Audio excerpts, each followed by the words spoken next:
오늘 우리에게 허락하신 하나님의 말씀 같이 찾아보도록 하겠습니다. 에베소서 2장 1에서 10절 말씀입니다.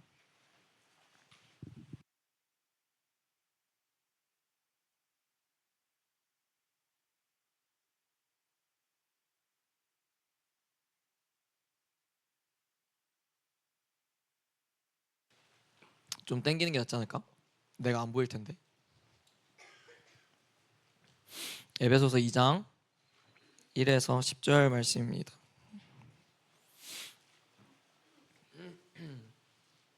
다 찾은 줄 알고 전사님 한 절, 여러분들 한 절 교독하여 읽도록 하겠습니다. 하나님의 말씀입니다. 그는 허물과 죄로 죽었던 너희를 살리셨도다.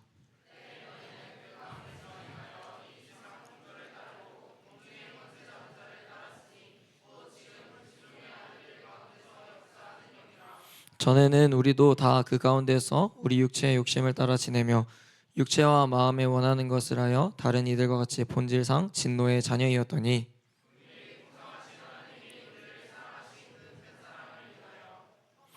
허물로 죽은 우리를 그리스도와 함께 살리셨고 너희는 은혜로 구원을 받은 것이라. 이는 그리스도 예수 안에서 우리에게 자비하심으로써 그 은혜의 지극히 풍성함을 오는 여러 세대에 나타내려 하심이라.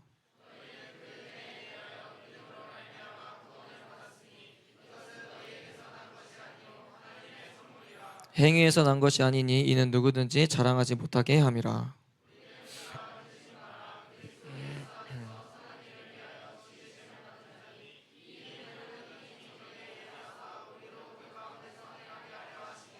아멘. 할렐루야.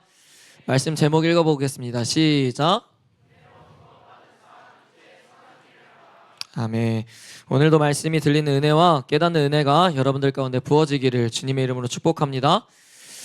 지난주 말씀 제목 뭐였죠? 제대로 알아야 제대로 산다. 한 명만 제대로 들었나 봐요. 여러분, 우리가 하나님을 제대로 알아야 제대로 된 그리스도인의 삶을 살 수 있다고 했습니다. 그래서 오늘 말씀을 통해서도 우리 하나님이 어떤 분인지를 더욱 아는 시간이 되어야 합니다. 말씀을 듣는 이 시간에 그래서 여러분들 가운데 지혜와 계시의 영이 부어지기를 축복합니다. 여러분, 오늘 우리는 하나님의 은혜와 예수 그리스도의 사랑으로 덤으로 얻은 새로운 인생을 어떻게 살아가야 하는가, 이것에 대해서 좀 말씀을 나누어 보려고 합니다. 오늘 말씀은 크게 세 가지의 퀘스천을 가지고 답을 찾으면서 말씀을 좀 증거해 보려고 하는데요. 첫째는 과거에 나는 어떤 존재였는가, 그리고 두 번째는 내가 구원받을 수 있었던 이유가 과연 무엇인가, 세 번째는 그럼 내가 구원받은 백성으로서 이제 어떻게 살아가야 하는가, 이 세 가지의 질문. 사도 바울은 오늘 이 에베소서를 통해서 이 세 가지의 질문에 대해 답을 우리에게 발견하게 만들어 줍니다. 자, 그럼 우리 다시 1절과 2절 다시 한번 읽어보겠습니다. 시작. 그는 허물과 죄로 죽었던 너희를 살리셨도다. 그때 너희는 그 가운데서 행하여 이 세상 풍조를 따르고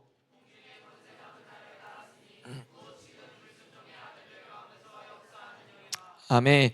첫 번째 퀘스천은 우리가 과거에 어떤 존재였는가입니다. 근데 성경이 분명하게 말하고 있는 건, 사도 바울이 얘기하고 있는 건 우리는 허물과 죄로 죽었던 존재다라는 겁니다.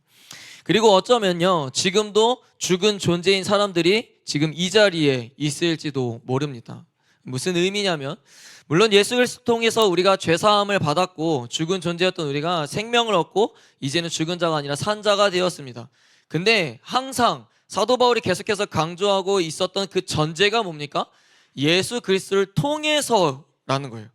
예수 그리스도를 통해서 죄사함을 받았고 예수 그리스도를 통해서 구원을 받을 수 있다라는 거죠. 그래서 여전히 예수 그리스도를 믿지 못함으로 자신의 죄가 사함받은지 모른 채 생명을 거부하고 죽은 자처럼 살고 있는 사람들이 여전히 있다라는 거예요. 그럼 바울이 말한 이 죽은 존재라는 건 무슨 의미입니까? 우리의 육신의 죽은 것을 이야기하는 것이 아니죠. 바로 영적으로 하나님과의 관계가 단절된 상태가 바로 죽은 존재라는 거예요. 그렇지 않습니까? 우리가 살아있어 봤자 하나님과의 관계가 단절되었다면 그건 살아있는 존재라고 말할 수가 없는 거죠. 창조시대로 거슬러 올라간다면 하나님은 아담과 하와를 창조하시고 인간이 하나님과 대화하며 인격적인 관계를 유지할 수 있도록, 언제든지 하나님께 나아갈 수 있도록 주님께서는 그렇게 창조하셨습니다. 즉 처음 하나님께서 인간을 창조하셨을 땐 분명한 건 죽은 존재가 아니었다라는 거예요. 그럼 언제 죽은 존재가 됩니까? 아담이 하나님과 같이 되고자 하는 헛된 욕망을 품고 하나님 말씀에 불순종하자 하나님과의 관계가 단절되기 시작하고 죽음이라는 것이 세상에 들어오기 시작합니다. 고로 내가 죄를 범해서 죄인이 된 것이 아니라 애초에 태어날 때부터 죄인으로 태어났기 때문에 죄를 범하는 겁니다. 우리는 여러분, 허물과 죄로 죽은 인간은요, 다시 말해 살아있으나 살아있는 존재가 아니라는 겁니다. 그래서 아까 말했듯이 지금 이 자리에도 죽은 존재가 있을 수 있다는 것은 겉으로는 살아있는 것처럼 보이나 하나님을 알지 못하기에 말씀에 관심도 없고 반응도 없고 속은 영적으로 죽어 있을 수 있다라는 거죠. 여러분, 이 질문에는 답을 할 수 있을 겁니다. 교회를 다닌다고 해서요, 예배를 드린다고 해서요, 다 생명이 있는 존재다라고 말할 수 있습니까? 육신의 생명 말고요, 영적인 생명을 말하는 겁니다. 진짜 생명은 어떻게 얻게 되는 겁니까? 생명이신 하나님을 믿고 생명이신 하나님을 만나고 생명이신 하나님과 교제할 때에 비로소 우린 생명을 얻었다라고 말할 수 있게 되는 거죠. 바울은 에베소 성도들에게 과거에 우리는 허물과 죄로 죽은 존재였다라는 것을 말합니다. 그리고 그 죽은 존재였다라는 증거를 말해주죠. 그래서 여러분, 죽은 사람의 특징 세 가지를 이야기할 텐데 여러분들을 잘 점검해 보시기를 바랍니다. 첫째, 죽은 자의 특징은요, 세상을 따르고 마귀를 따른다라는 겁니다. 성경에 기록된 대로 고백한다면 이 세상 풍조를 따르고 공중의 권세 잡은 자를 따랐다라는 거예요. 죽은 사람은요, 하나님을 알지 못하고 믿지 못하기에 하나님을 따를 일이 없죠. 뭐하러 따르겠습니까? 하나님 모르는데, 하나님 믿지 않는데 하나님을 왜 따라요? 그게 정상적인 거죠. 그럼 뭘 따르겠습니까? 세상을 따르는 거예요. 세상 자체가 잘못되었다라고 얘기하는 게 아닙니다. 목사님은 세상 자체가 악하다라는 게 아닙니다. 하나님을 대적하게 만들고 하나님을 가까이 하지 못하게 만드는 그 세상의 문화와 기준과 가르침, 그래서 포괄적으로 세상이 잘못되었다라고, 악하다라고 이야기를 하는 겁니다. 근데 여러분, 그 세상을 주관하는 자가 누구냐라는 거예요. 바울은 이렇게 얘기하죠. 공중의 권세 잡은 자라고요. 즉 마귀를 말하는 겁니다. 마귀를. 죽은 자의 첫 번째 특징은 세상을 따르고 마귀를 따른다는 거예요. 하나님을 따르지 않고요, 하나님을 바라보지 않고 세상을 따르고 있다라는 게 바로 죽은 자의 첫 번째 특징이라는 거죠. 두 번째 죽은 자의 특징은요, 하나님에게 불순종한다라는 겁니다. 하나님에게 불순종한다. 오늘 2절에 그걸 기록하고 있는데 현대인 성경으로 2절을 다시 한번 읽어보겠습니다. 2절 읽겠습니다. 시작. 전에는 여러분이 세상의 악한 길을 따르고 하늘 아래의 영역을 지배하고 있는 마귀에게 순종하며 살았습니다. 이 마귀는 아멘. 마귀는 어떤 사람들 가운데 활동하고 있다고 합니까? 불순종하는 사람들 가운데 활동하고 있다라는 거예요. 근데 여러분, 중요한 단어가 하나 앞에 더 붙죠. 그게 뭡니까? 현재라는 거예요. 현재. 뭘 이야기하는 겁니까? 현재 마귀는 지금 이 순간에도 불순종하는 사람들 가운데 틈타 있다라는 거예요. 반대로 말하면요, 하나님에게 불순종하고 있는 자들은 지금 마귀에게 지배를 받고 있고 마귀를 따르고 있다라는 겁니다. 여러분, 목사님과 여러분들을 점검해보자라는 거예요.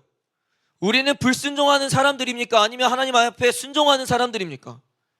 이 단순히 불순종이라는 문제가요, 작은 문제가 아니라는 거예요. 마귀는요, 불순종하는 사람들에게 틈타 있다라는 겁니다. 현재예요, 현재. 여러분, 그런 생각 해보셨습니까? 왜 믿는 사람들이 세상을 쫓으며 사는 걸까?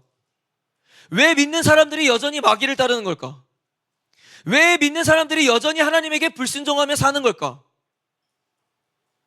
목사님도 그렇고 여러분들도 그렇고 우리 믿음 있다 하는데, 우리 하나님 앞에 몸부림친다 하는데, 결단하는데, 정말 예배하고 사모하는 마음이 있는데 왜 여전히 세상을 쫓으며 사는 거고, 왜 여전히 마귀를 따르는 거고, 왜 하나님에게 불순종하며 사는 걸까? 왜 이런 생각 안 해봤습니까?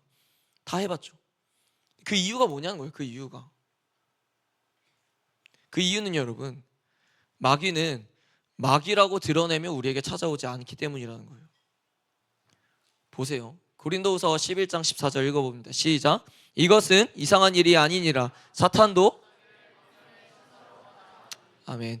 죽은 자들은요, 당연히 세상을 쫓고 마귀를 따르며 불순종하는 삶을 사는 게요, 당연한 거예요. 하나님을 믿지 못하니까요, 알질 못하니까요. 근데 왜 여전히 믿음이 있다는 자들도 같은 것에 무너지냐는 거예요. 세상 사람들과 다를 거 없이 왜 거룩이 없이 그렇게 살아가냐는 거예요. 도대체 왜? 믿음이 있다는데, 나 예수 믿는다고 하는데 왜? 그 이유는 인간이 우리가 연약한 육신을 가지고 있는 것도 당연하지만 그 이유는 사탄이 천사로 가장하기 때문이라는 거예요. 여러분, 마귀가 나 마귀야라고 드러내지 않는다는 겁니다. 여러분, 유괴범이 어떤 아이를 유괴할 때 애야 나 유괴범이야 따라올래? 이런 사람이 어디 있어요? 여러분, 우리도 마찬가지지 않습니까? 마귀라고 드러내고 나 마귀야 나 따라올래? 라고 하면 누가 따라가겠냐는 거예요. 따라가지 않는다는 거죠. 근데 마귀는요 천사로 가장한다니까요. 그래서 수없이 수백 번 수천 번 전사님 목사님이 얘기하는 거예요. 뭐라고요? 깨어 있어야 된다고, 분별할 수 있어야 된다고. 아니면 사탄이 마귀 이 천사로 가장한 마귀가 임에도 불구하고 우리는 그걸 따라가게 된다라는 거죠.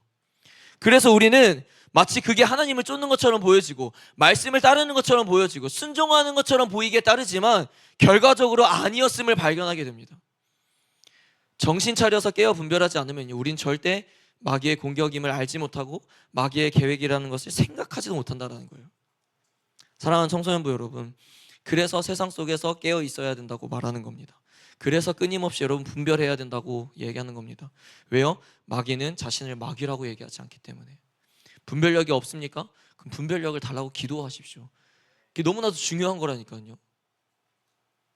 여러분, 조금만 정신 차리지 않으면 우린 이미 천사로 가장한 마귀를 따르고 있음에도 불구하고 알지 못한다는 거예요.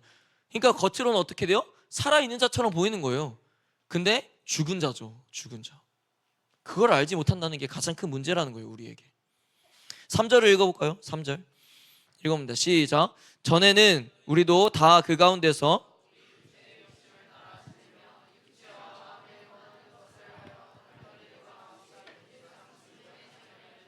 아멘. 여러분, 여기서 우리라고 표현을 하죠. 그렇죠? 전에는 우리도 육체 욕심을 따라 지냈다라고 해요. 여기서 우리가 유대인을 칭하는 표현입니다. 목사님이 이야기했었죠. 처음에 이야기했을 때 이방인과 유대인들이 지금 함께 더불어 살아가는 교회 지체 공동체예요. 그러니까 바울이 이야기하는 거죠. 니네만 잘났다는 게 아니다, 유대인들. 우리도 하나님을 모르던 이방인들만 육체의 욕심을 따르면서 지냈던 것이 아니라 유대인들 너희도 전에도 육체의 욕심을 따라 지냈고 육체의 마음에 원하는 것을 했었다라고 말을 해주고 있죠. 세 번째 죽은 자의 특징은 뭐냐면 육체의 욕심을 따른다라는 겁니다. 육체의 욕심을 따른다. 갈라디아서 5장에 의하면요 우리는 성령을 따라 하나님을 따르는 존재여야 합니다. 아멘이세요? 반대로 육체의 욕심을 따라서 내가 하고 싶은 대로 행동하고 내가 하고 싶은 말을 뱉고 내가 하고 싶은 대로 생각하면서 산다는 게 바로 육체의 욕심을 따라서 산다는 거예요. 여러분, 육체의 욕심은요 하나님을 거역하고 성령과 적대적인 관계입니다. 그래서 육체의 욕심을 꺾고 성령이 내 안에 충만해야 되는 거예요. 정리해보자면 인간은 허물과 죄로 죽었던 존재라고 이야기를 했습니다. 처음 시작을. 그렇죠? 네, 과거의 죽은 자들의 특징 세 가지를 사도 바울이 이야기합니다. 첫째는 세상과 마귀를 따랐고, 두 번째는 하나님께 불순종했고, 세 번째는 육체의 욕심을 따라 살았다라는 거예요. 근데 그 결과가 뭡니까? 3절 끝에 기록되어 있죠. 그래서 본질상 진노의 자녀였다라는 거예요. 본질상 진노의 자녀였다라는 것은요 아담의 불순종 이후에 인간 존재 자체가 본래는 하나님의 진노 아래 놓여있는 존재였다라는 것을 이야기하는 거예요. 여러분, 우리가 잊어버리면 안 되는 것은요 우리 본래 죄인이었다는 사실이에요. 하나님의 자녀라는 사실 여러분 너무나도 중요하죠. 강조해야죠. 왜요? 그 자녀라는 사실이 내게 복을 주기도 하고 소망이 되고 한 줄기의 어떤 빛이 되기 때문에 너무나도 중요합니다. 내가 자녀로 거듭났다는 것은요. 그런데요 자녀라는 사실만 기억해서는 안 된다는 거예요. 우리는 본래 내가 죄인이었고 그 죄인이었던 내가 어떻게 자녀가 되었는지를 분명하게 기억하고 있어야 된다는 겁니다. 그래서 종교개혁자 마틴 루터는 이렇게 얘기하거든요. 우리는 죄인이며 동시에 의인이다라는 거. 의인만 강조하지 않았어요. 죄인만 강조하지 않았습니다. 우린 죄인이며 동시에 의인이라고 가르쳤습니다. 의인이 되었지만 동시에 죄인이라는 사실을 우린 잊어버리면 안 된다라는 거죠. 그래서 비로소 하나님의 은혜와 자비하심이 얼마나 크고 놀라운지를 알 수 있게 되는 거예요. 왜요? 과거에 내가 어떤 존재였는지 내가 너무 잘 아니까. 그럼 두 번째 퀘스천은 뭐였습니까?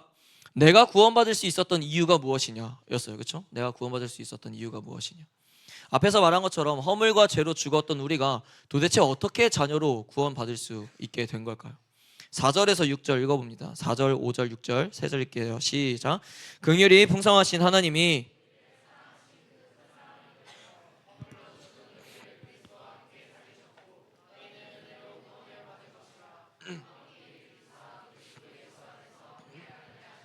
아멘.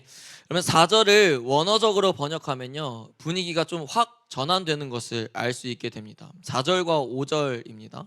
다시 읽어볼게요. 현대인 성경 시작. 그러나 자비가 풍성하신 하나님은 우리를 무척 사랑하셨기 때문에 그 크신 사랑으로 죄 때문에 영적으로 죽었던 우리를 그리스도와 함께 다시 살려주셨습니다. 그래서 여러분은 아멘.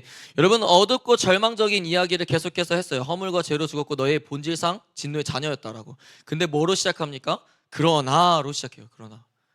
절망적이었던 그 이야기가 갑자기 상황이 반전이 되죠. 그러나로 시작하면서 인간은 하나님으로부터 단절되어서 죽은 상태였지만 하나님께서 그럼에도 불구하고 우리를 사랑하시기에 그분의 크신 사랑으로 우리를 구원하셨다라는 것을 바울이 이야기하는 거죠. 그렇게 바울이 5절에 이야기한 것처럼 우리는 은혜로 구원받은 존재들입니다. 여러분, 우리가 구원을 받기 위해서 한 것이 무엇이 있습니까? 없어요. 오히려 죽은 존재였고 세상의 풍조를 따르던 그 진노의 자녀였습니다. 구원받을 수 없었던 우리는요, 철저히 하나님의 은혜로 구원받았다라는 겁니다. 이게 뭘 뜻하는지 아세요? 이처럼 구원의 주권은 하나님에게 있다라는 거예요. 하나님에게. 5절과 6절을 보면 반복적으로 나오는 단어가 있습니다. 단어가 뭡니까? 5절과 6절을 보면 반복적으로 나오는 단어가 있어요. 성경을 보세요. 반복적으로 나오는 단어가 뭐가 있죠? 뭐?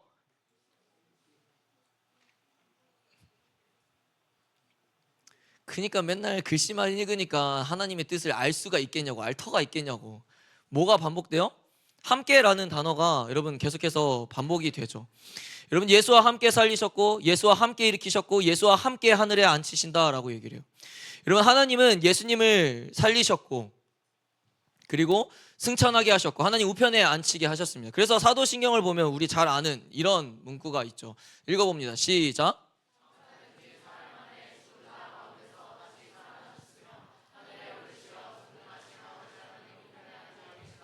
아멘. 그런데 오늘 본문에 우리가 놀랍게 느껴야 될 것은요, 여러분, 하나님께서 우리 또한 죄인이었던 우리 또한 예수님과 함께 살아나게 하고 함께 승천하게 하여 함께 하늘에 앉히신다라는 거예요. 여러분, 이게 무엇을 뜻하는지를 알아야 돼요. 그게 뭐냐면 그리스도와 함께 훗날에 내가 하나님의 영광을 누리는 존재가 된다라는 겁니다. 할렐루야. 8절에서 바울은 이렇게 얘기하죠. 너희는 그 은혜에 의하여 믿음으로 말미암아 구원을 받았으니 이것은 너희에게서 난 것이 아니야 하나님의 선물이라 라고 이야기합니다. 여러분, 우리가 구원받을 수 있었던 이유가 뭐냐라는 거예요. 오직 하나님의 은혜다라는 거예요. 은혜. 아까 말했듯이 구원의 주권은요, 오직 하나님에게만 있습니다. 믿으세요? 그래서 구원은 하나님이 우리에게 주신 선물이라는 거죠. 물론 여러분, 이런 표현들 하잖아요. 물론 목사님도 하고요. 믿음을 통해서 우리는 구원을 받습니다. 그런데요, 잘 들으세요. 잘. 내가 믿음으로 구원을 취할 수 있다는 것은 잘못된 생각입니다. 무슨 표현인지 정확하게 이해를 하세요. 여러분, 내가 만약 믿음으로 구원을 받았다, 그럼 나 믿지 않겠어, 구원받지 않아 라고 하면 여러분, 구원의 주권이 누구에게 있는 겁니까? 인간에게 있는 거예요. 인간에게. 이해가 되세요? 이거 이해해야 돼요. 여러분, 내가 믿고 안 믿고를 통해서 나 안 믿을래, 구원 안 받아도 돼, 그럼 믿어볼게요, 저 구원 받을게요. 이 믿음, 내 믿음을 통해서 좌지우지가 된다면 이 결정권이, 이 구원의 주권이 누구한테 있는 거예요? 인간에게 있는 거예요. 나에게 있다는 거예요. 근데 그렇지 않다는 거예요.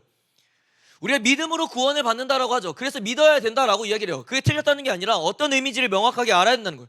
여러분, 내가 믿음으로 구원을 취할 수 있다는 게 아니라요, 그 믿음조차도 하나님이 주신 선물이라는 겁니다. 내 믿음조차도 하나님께서 도구로 사용하시어 구원을 받게 하신다라는 거예요. 이해가 되세요? 이게 적절한 예인지 잘 모르겠습니다.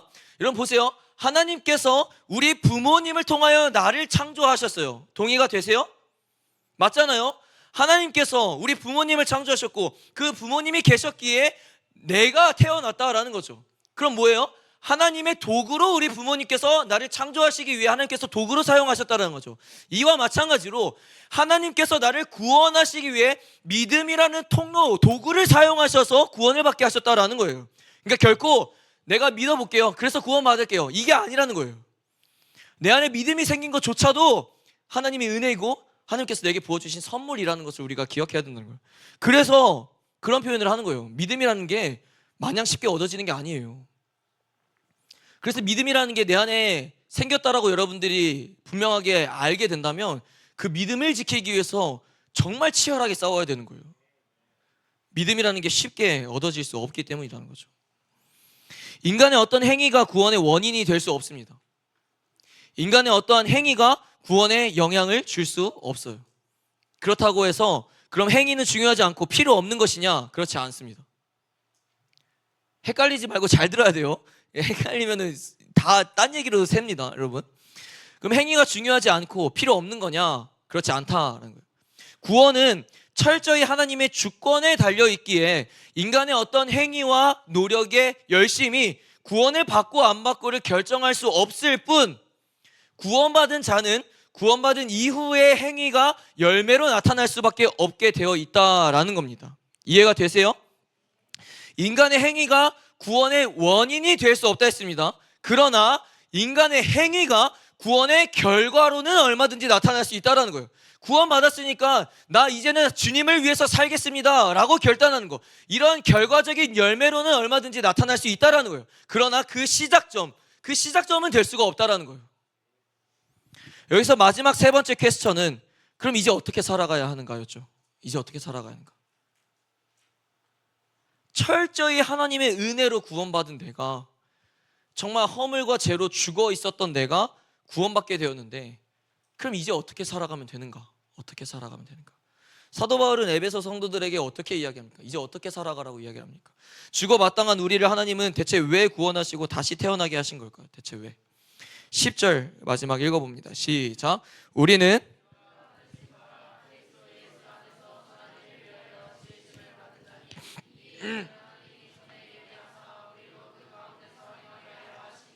아멘. 여러분, 우리가 구원받은 이유는 즉 예수 안에서 선한 일을 위하여 지음 받은 자이기 때문이다 라는 거예요. 설명을 할게요. 무슨 의미인지. 과거의 허물과 죄로 죽었던 자들의 특징이 있댔죠. 세상과 마귀를 따랐고 하나님에게 불순종하고 육체의 욕심을 따라서 살았습니다. 그러기에 하나님의 은혜로 구원받은 자는 이와 반대되는 삶을 살아야 된다라는 거예요. 말씀을 따르고 하나님에게 순종하고 성령을 따라 살아야 된다라는 거죠. 그래서 바울은 이렇게 표현을 하는 거예요. 선한 일을 위하여 지음을 받은 자다라는 거예요. 너네. 이 말은 즉슨 하나님이 인간을 창조하신 목적은 선한 일을 위하여 지어졌다라는 겁니다. 선한 일을 위하여. 그래서 인간은 선한 일을 위하여 창조되었기 때문에 선한 일을 해야 된다라는 거예요. 그 일을 위해서 창조되었는데 그것을 하지 않는다면 존재할 이유가 없는 거죠. 여러분, 창세기 6장을 보면요, 노아 시대 이야기가 기록되어 있어요. 그리고 1절과 5절과 6절을 보면 그 시대의 특징을 잘 기록하고 있습니다. 볼게요. 전사님이 한번 볼게요. 여러분, 6장 1절에 보면은 사람이 땅 위에 번성하기 시작할 때 그들에게서 딸들이 나니 라고 얘기해요. 물론 여기 2절 3절엔 생략되어 있지만, 그래서 남자들이 이제 뭐든 예쁘다 싶으면 다 아내로 삼기 시작하는 거예요. 그러다 보니까 5절에 여호와께서 사람의 죄악이 세상에 가득함과 그의 마음으로 생각하는 모든 계획이 항상 악할 뿐임을 보시고 6절에 이야기하시죠. 땅 위에 사람 지으셨음을 한탄하사 마음에 근심하셨다라는 거예요. 여러분, 사람들이 번성하고 숫자가 늘어날수록 이 땅에 사람의 죄악이 가득하기 시작한다는 거예요. 그리고 이 땅에 사람을 지으셨음을 탄식하시고 모두 심판하시기로 작정하시죠. 보세요, 여러분. 인간은요, 창조된 목적대로 살아야 돼요. 하나님을 기쁘게 하며 하나님을 찬양하며 하나님의 영광을 위해 살아야 되는데, 그게 바로 인간의 창조된 목적인데, 그 목적을 잃어버리니까 인간이 마주할 결과는 뭡니까? 심판이에요. 죽음인 거라고요.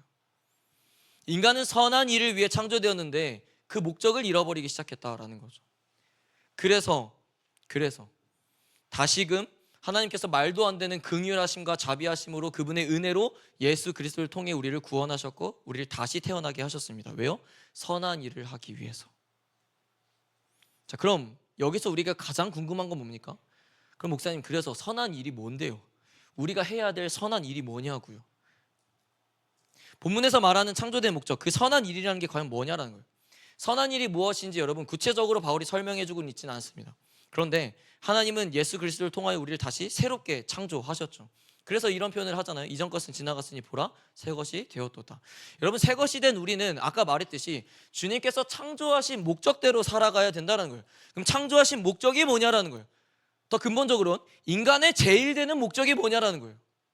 웨스트민스터 소회리 문답의 가장 첫 번째 질문이 뭔지 아세요? 인간의 제일 되는 목적이 무엇이냐라는 질문으로 시작해요. 그 답은 이렇게 나와 있습니다. 하나님을 영화롭게 하는 것. 여러분들에게 쉽게 표현하는 건 즉 하나님의 영광을 위해서 사는 게 인간의 제1 되는 목적이다라는 거예요. 하나님의 은혜로 구원받은 우리가 그리스도 예수 안에서 선한 일을 하는 것은 여러분 도덕적으로 착하는 걸 이야기하는 거 아니에요. 돈을 많이 벌고 좋은 직업을 가지는 것, 그걸 얘기하는 게 아닙니다. 로마서 8장 29절 읽어봅니다. 시작. 하나님이 미리 아신 자들을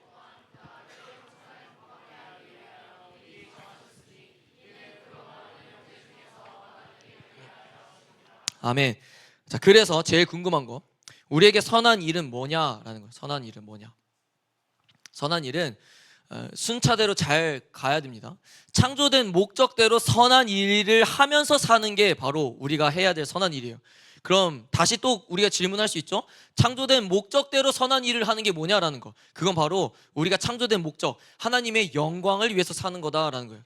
그럼 또 이런 질문할 수 있죠. 조금 추상적으로 느껴질 수 있으니까 그리스도의 하나님의 영광을 위해서 사는 게 뭔데요? 라고 했을 때 우리에게 결론으로 도출되는 건 이겁니다. 그리스도를 닮아가면서 사는 거. 그걸 이야기하는 거예요. 로마서의 바울은요, 하나님께서 우리를 구원의 자녀로 예정하신 이유가, 우리 방금 읽었던 로마서에 그 아들, 즉 예수 그리스도를 닮아가게 하기 위해서 예정하셨다라고 말씀하셨습니다. 사랑하는 청소년부 여러분, 죽었던 내가 하나님의 은혜와 그리스도를 통하여 새롭게 다시 태어났다면요, 이제는 그분을 닮아감으로 그분께 영광을 올려드리는 삶을 살아내야 하는 것입니다. 아멘이세요? 그게 바로 하나님이 우리를 재창조하신 이유이자 하나님 앞에 우리가 해야 할 선한 일이다라는 거예요. 여러분, 아까도 말했지만 하나님의 구원을 통해서 우리의 말과 행동이 바뀌게 되어 있습니다. 위선적이고 가식적인 변화를 말하는 게 아닙니다. 그분의 구원은 나의 삶을 바꾸는 능력이 있습니다. 믿으세요? 그래서 진짜 구원받은 사람은요, 너무나도 자연스럽게 바뀌는 거예요. 자연스럽게 바뀌게 되어 있다고요. 열매로 나타나게 되어 있다고요. 내 행동과 내 말이 바뀌기 시작하고 내 생각과 마음이 바뀌기 시작하고 내 삶의 기준이 달라지기 시작하는 겁니다. 여러분, 목사님이 얘기하고 싶은 건 구원받았다고 해서 말과 행동과 우리의 삶과 가치관들의 모든 기준들이 180도 바뀐다라는 걸 이야기하고 싶지는 않아요. 목사님도 그렇게 안 살기 때문에. 그러나 진짜 구원받은 자는요, 내 말과 행동을 조심하려고 애쓰기 시작하고 내 삶을 주님께 드리기 위해서 몸부림치고 거룩을 지키기 위해서 부단히 싸워낸다는 거예요. 그게 너무 자연스럽게 바뀌게 되었다라는 거죠. 억지스럽게 무언가를 막 꾸며내려고 하는 게 아니라요. 하나님의 은혜로 내가 구원받았다는 사실이 믿어지고 받아들여지게 되면요, 자연스럽게 세상을 향했던 내 뜻이, 마귀를 따랐던 내 행동이 이제는 하나님의 말씀으로 향하기 시작하고 하나님 나라를 위해 달려가게 되어 있다라는 겁니다. 이러한 말과 행동의 변화가, 이러한 삶의 변화된 행동이 바로 예수 그리스도를 닮아가는 선한 일이라는 겁니다. 말씀을 정리합니다. 이제 우리는 처음 우리가 가졌던 세 가지의 퀘스천에 답을 할 수 있어야 됩니다. 첫째, 과거에 나는 어떤 존재였는가? 허물과 죄로 죽었던 존재였으며 그 죽은 자의 특징은 세상과 마귀를 따랐고 하나님에게 불순종하였고 육체의 욕심을 따라 살았다라는 겁니다. 이게 여러분 과거의 우리 모습이에요. 그리고 이게 바로 죽은 자의 모습이라는 겁니다. 그로 인하여 우리는 결과적으로 진노의 자녀라는 타이틀을 갖게 되었죠. 두 번째, 그럼에도 불구하고 우리가 구원받을 수 있었던 이유가 뭐냐? 그건 철저히 어떤 내 행위와 열심이 아니라 하나님의 은혜로 구원받았다는 거예요. 구원의 주권은 오직 하나님에게만 있습니다. 인간이 아무리 열심히 무언가를 하더라도요, 구원에게 아무런 영향을 줄 수 없습니다. 바울이 말한 것과 같이 하나님의 은혜로 선물 받은 것이 바로 구원이라는 거예요. 그 구원으로 인하여 우리는 예수 그리스도와 함께 살아나고 이제는 함께 일으킴을 받고 함께 하늘에 앉게 될 줄로 믿습니다. 그래서 우리는 그리스도와 완전한 연합을 이루고 하나님 나라에 들어가 영광을 누리게 된다는 것을 이미 약속해 주신 거예요. 세 번째는 뭐였습니까? 그럼 이제 어떻게 살아가야 하는가? 간단하죠? 창조된 목적대로 선한 일을 하면서 사는 겁니다. 구원받음으로 죽음에서 다시 재창조된 하나님의 자녀는 하나님의 지으신 목적대로 선한 일을 해야 함을 말해주고 있습니다. 그 선한 일은 결국 창조된 목적대로 사는 것이며, 창조된 목적은 무엇입니까? 하나님의 영광을 위함이라고 했습니다. 그리고 그걸 우리의 말로 조금 더 쉽게 표현하기로 예수님을 닮아가며 사는 것이라고 했습니다. 그게 바로 구원받은 자녀들이 해야 할 선한 일이라는 거죠. 사랑하는 청소년부 여러분, 오늘 말씀 제목처럼 은혜로 구원받은 삶, 이제 선한 일을 하며 살아가야 됩니다. 때로는 하나님의 자녀로서 그리스도를 닮아가면서 사는 것이 내게 버겁기도 하고 힘들기도 하고 때로는 포기하고 싶을 때도 있겠지만, 여러분 갈라디아서 6장 9절에 하나님은 약속해 주십니다. 뭐라고 합니까? 우리가 선을 행하되 낙심하지 않고 피곤하지 아니하면 때가 이를 것이고 반드시 거두게 될 것이다 라고 말씀하셨습니다. 여러분, 마치 이것이 우리에게 먼 이야기와 같이 들릴 수 있겠지만 우리가 끊임없이 낙심하지 않고 포기하지 않고 하나님의 구원받은 백성으로서 예수 그리스도를 닮아가기 위해서 몸부림치면서 그 길을 걸어간다면요, 어느 순간 세상이 예수님을 닮은 우리를 보게 될 줄로 믿습니다. 그럼 그때 영적인 부흥과 강력한 성령의 파도가 이곳 가운데 치게 될 줄로 믿습니다. 그러니 여러분, 포기하지 마십시오. 전진하십시오. 그날까지 하나님과 동행하는 삶을 살아내십시오.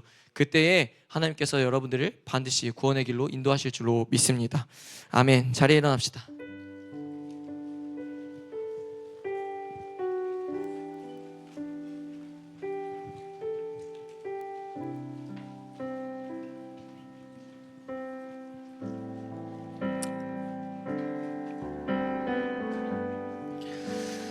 오늘 말씀을 통해서 여러분들 가운데 들려주셨던 하나님의 음성은 무엇이었습니까? 나는 지금 살아있는 존재가 맞나? 죽은 자의 특징 모두가 하나같이 다 나와 일치가 되는데 과연 난 지금 살아있는 것이 맞는 걸까? 아니면 살아있으나 죽은 자와 같은 내 모습을 발견하셨습니까? 또는 우리가 구원이라는 것을 너무 가볍게 생각하지 않았는가도 점검해 봐야 됩니다. 아마 대부분이 지금 이 자리에서 죽는다면 구원받을 수 있냐, 천국에 들어갈 수 있냐라는 질문에 선뜻 자신 있게 대답하긴 어려울 수 있을 겁니다. 근데 그게 정상이에요. 사실 믿음이 없어서가 아니라요, 하나님을 못 믿어서가 아니에요. 왜냐면 나는 내 삶을 알기 때문에 그렇게 선뜻 대답이 안 되는 거예요. 구원받은 삶은, 하나님의 자녀는 우리가 예수 그리스도를 통하여서 다시 거듭난 이유는 선한 일을 하기 위함이거든요. 즉 창조하신 목적대로 사는 거, 하나님의 영광을 위해 사는 것이고 그리스도를 닮아가면서 살아가라고, 그래서 예수님이 우리를 위해서 죽으신 거고 부활하신 거죠. 근데 내 삶이 그렇지 않잖아요. 목사님부터서가. 그래서 오늘 우리는 이 말씀을 굉장히 깊이 새기고 주님 앞에 회개할 것들을 회개하고 다시 한번 결단할 것을 결단하는 시간이 되었으면 좋겠습니다. 아멘이시죠? 다시 한번 찬양하고 또 함께 주님 앞에 기도하며 나아갑시다.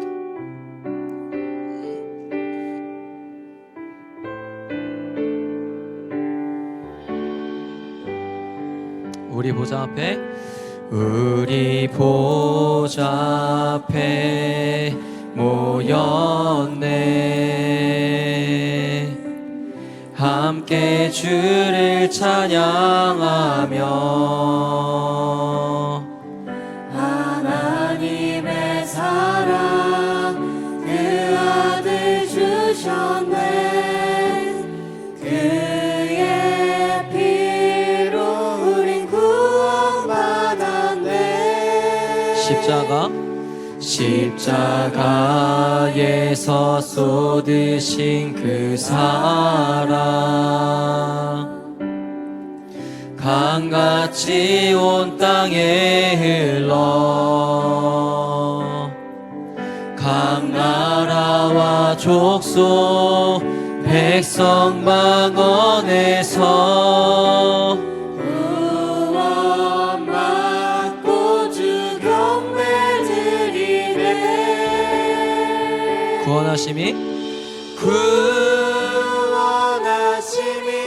보좌에 앉으신 우리 하나님과 어린 양께 있도다.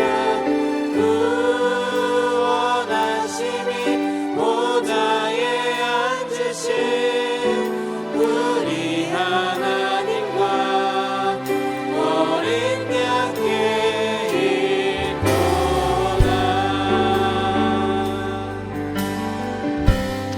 우리 보좌 앞에, 우리 보좌 앞에 모였네.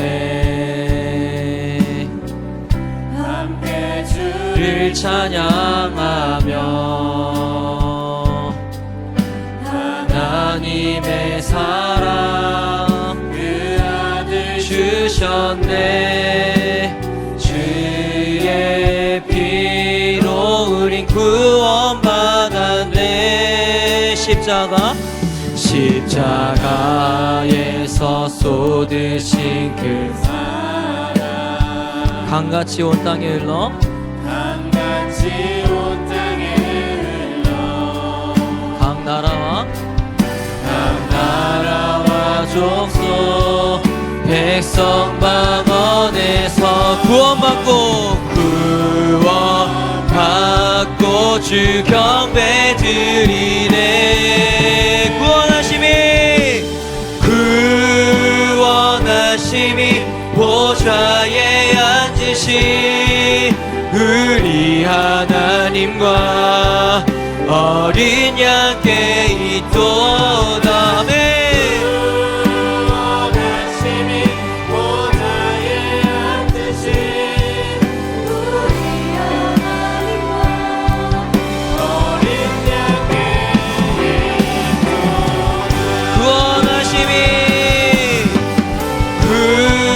구원하심이 보좌에 앉으신 우리 하나님과 어린 양께 있도다.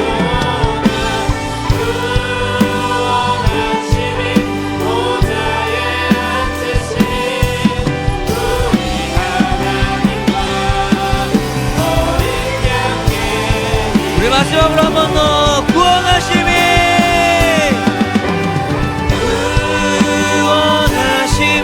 보좌에 앉으신 우리 하나님과 어린 양께 있도다.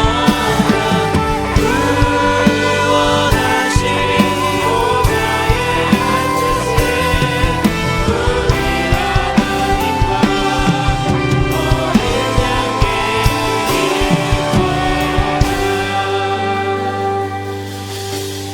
예수 닮기를 예수 보기를 예수만 높이길 내가 원하네. 내 평생 소원 예수 닮기를 예수만 닮기를 내가 원하네.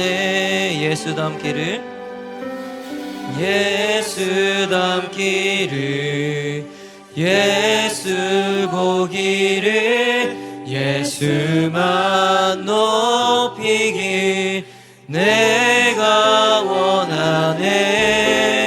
내 평생 소원 예수 닮기를 예수 닮기를 예수만 닮기를. 내가 원 우리 마지막으로 고백합시다. 여러분 목소리로 예수 닮기를 예수 닮기를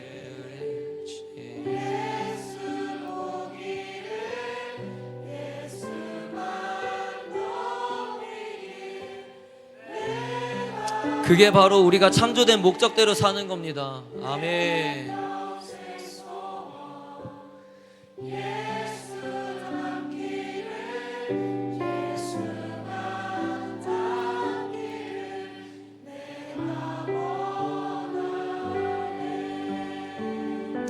하나님은 허물과 죄로 죽어 있었던 우리를 살리셨습니다. 그러나 살아있는 자처럼 살지 않고 여전히 죽은 자처럼 살고 있는 나의 모습을 이 시간 좀 회개했으면 좋겠습니다. 이 시간 간절한 마음으로 기도할 때 주님, 여전히 죽은 자처럼 세상을 따랐고 하나님에게 불순종했고 육체의 욕심을 따랐고 그런 모습들을 주님 이 시간 회개합니다. 깨어있지 않고 분별하려고 하지 않았고 천사로 가장한 마귀를 아무렇지 않게 따랐던 내 지난 시간들을 회개하오니 주님 용서하여 주시옵소서. 구원받은 자처럼 살아가지 않고 몸부림치지 않았고 주님께 매달려 있지 않았던 나의 삶을 주님 용서하여 주시옵소서.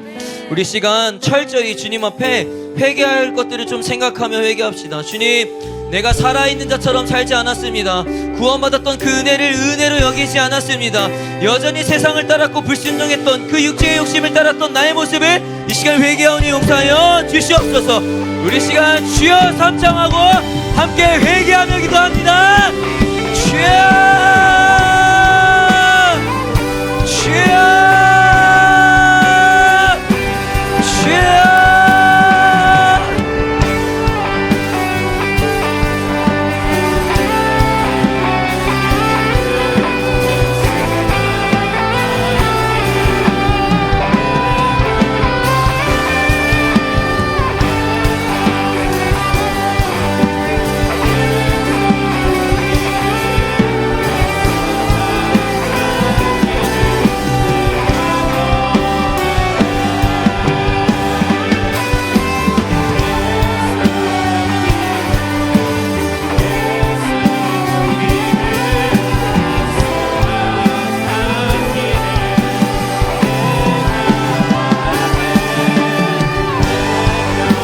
회개할 때 여러분들의 마음을 찢으십시오. 무릎을 꿇고 기도도 하십시오. 주님 앞에 정말 철저한 죄인이었음을 회개하십시오. 그저 그렇게 회개하지 말고 진짜 다 회개하고 토해내십시오. 주여,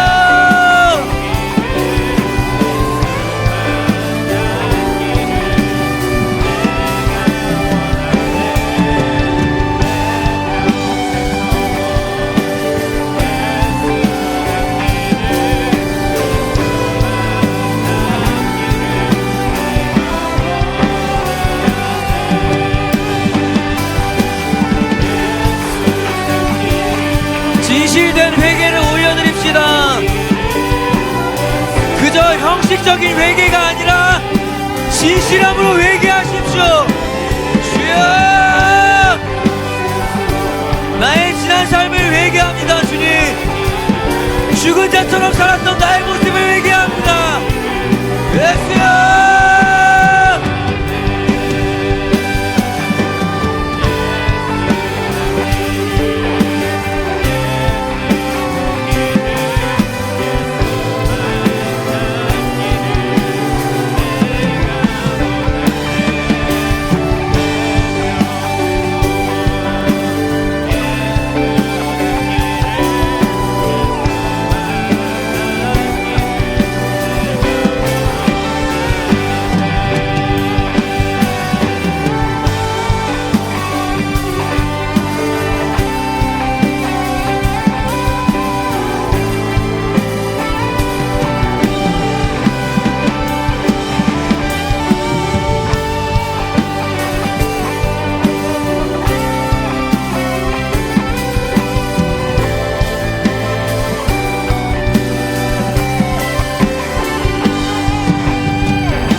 회개하십시오.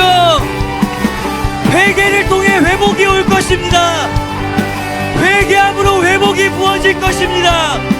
주님,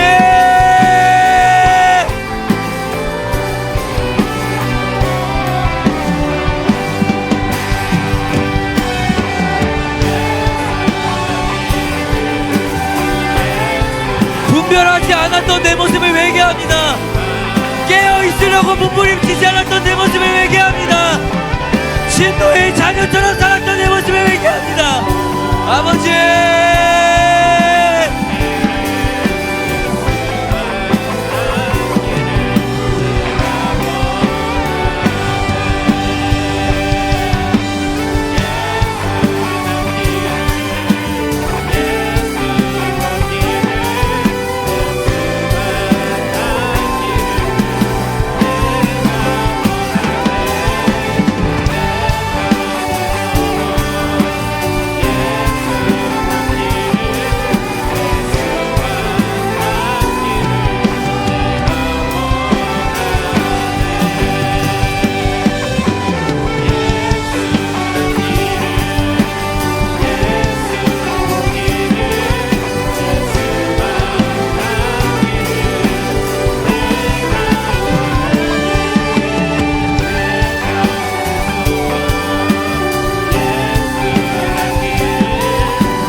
우리가 구원받을 수 있었던 것은 철저히 하나님의 은혜라고 했습니다.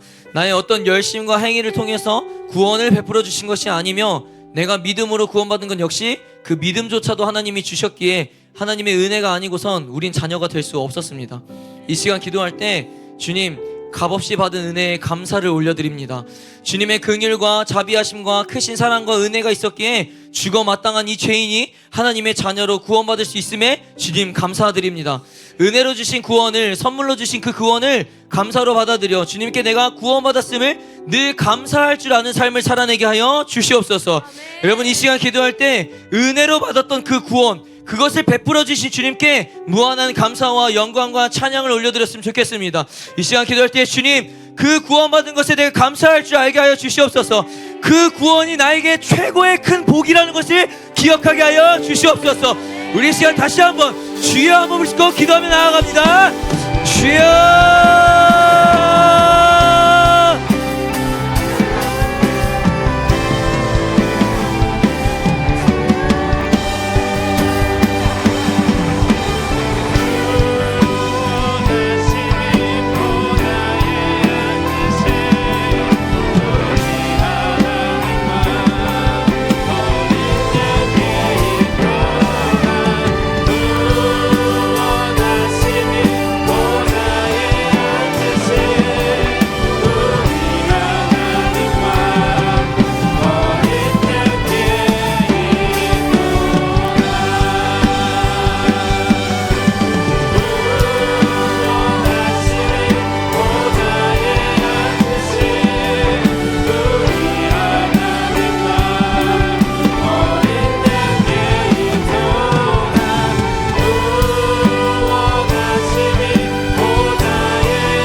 구원받은 삶을 잃어버리지 않게 하여 주옵소서. 구원받은 자녀라는 사실을 잊어버리지 않게 하여 주시옵소서. 그것을 감사할 줄 알게 하여 주옵소서. 주님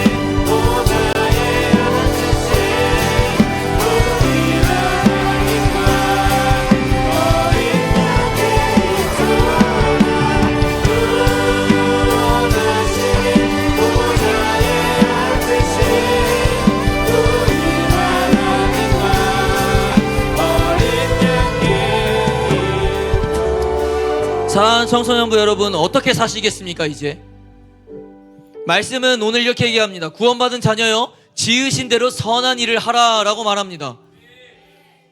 사랑하는 여러분, 포기하지 마십시오. 지치지 마십시오. 견뎌내고 싸워내고 피투성이가 되더라도 구원의 길을 걸어가십시오. 이 시간 기도할 때 주님 결단합니다. 이제는 그리스도를 통해 재창조된 내가 주님께서 지으신 목적대로 선한 일을 하는 자가 되기를 소망합니다. 창조의 목적대로 살기를 소망합니다. 하나님의 영광을 위해 살게 하시고 예수 그리스도를 닮아가는 내가 될 수 있도록 주님 붙들어 주시옵소서. 주님, 그렇게 예수 그리스도를 닮아가는 과정이 나에게 너무 어렵고 힘들고 괴롭겠지만 주님, 그럼에도 불구하고 포기하지 않고 낙심하지 않고 주님을 닮아가는 과정을 끝까지 걸어가게 하여 주시옵소서. 주님을 진짜로 닮아가게 하여 주시옵소서. 그래서 주님, 내가 걸어가는 모든 곳곳에 학교와 가정과 학원의 모든 영역들이 작은 예수와 같은 형상이 나타나게 하여 주시옵소서. 우리 그렇게 힘차게 결단함으로 주여 한번 기도합니다. 주여.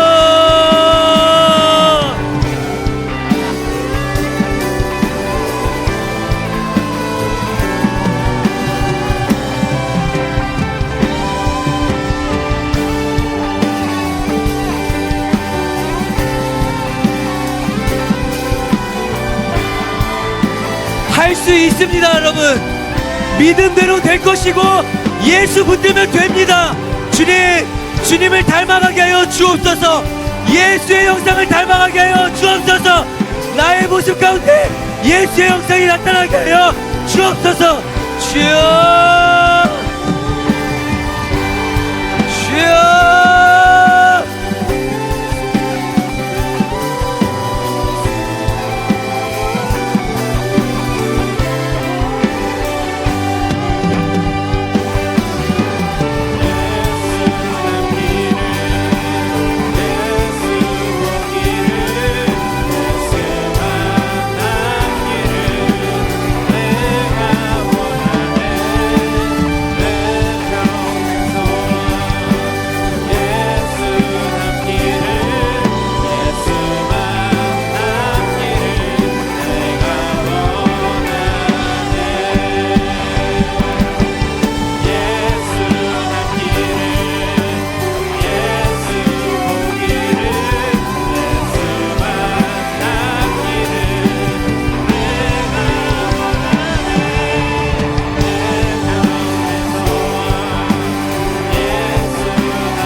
정말 주님을 닮아가는 삶을 살길 원합니다.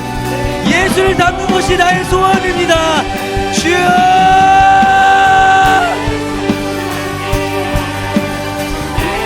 나를 통하여 예수의 형상이 나타나게 하여 주셔서 잃어버린 영혼들이 예수를 보게 하게 하여 주시옵소서. 주님,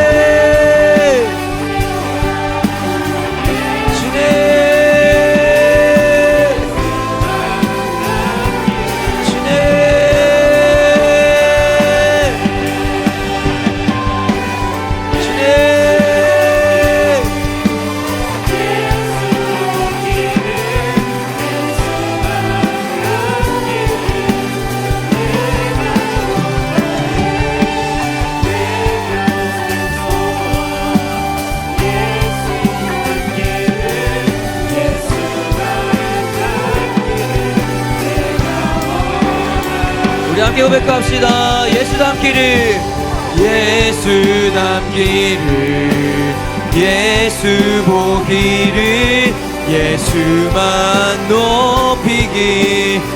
이것이 인간의 지어진 목적입니다.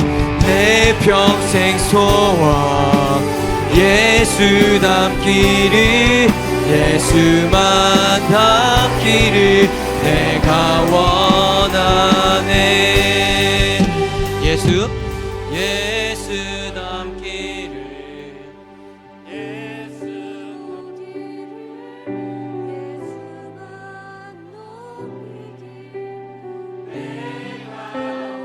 주님 그렇게 살길 원합니다. 아멘. 아멘. 주님